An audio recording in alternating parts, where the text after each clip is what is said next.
Hello, pre-algebra students. Today we are going to continue to practice with absolute values and find the absolute values of numbers.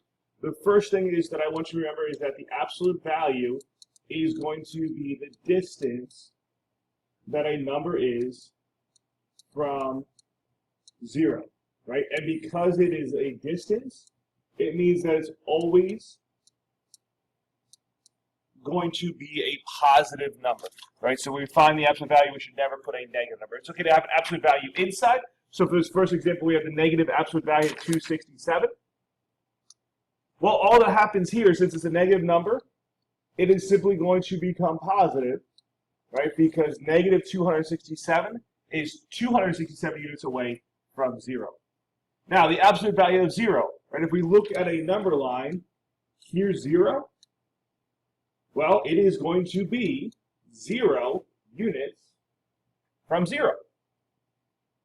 Okay, now we have 31 minus 25, right? So we were going to first need to subtract what is inside. So we're going to do 31 minus 25.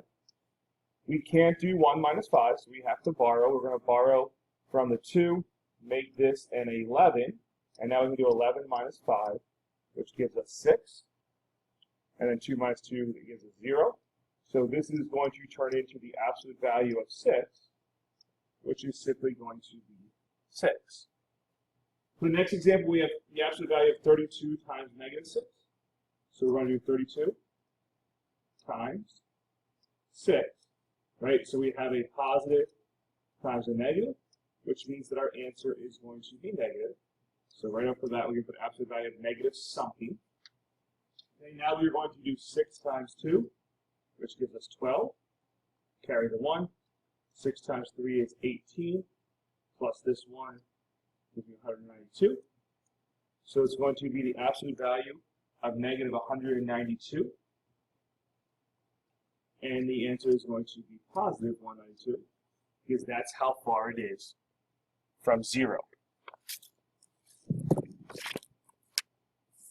So you can go ahead and move on to the next video to watch the rest of the examples in your notes.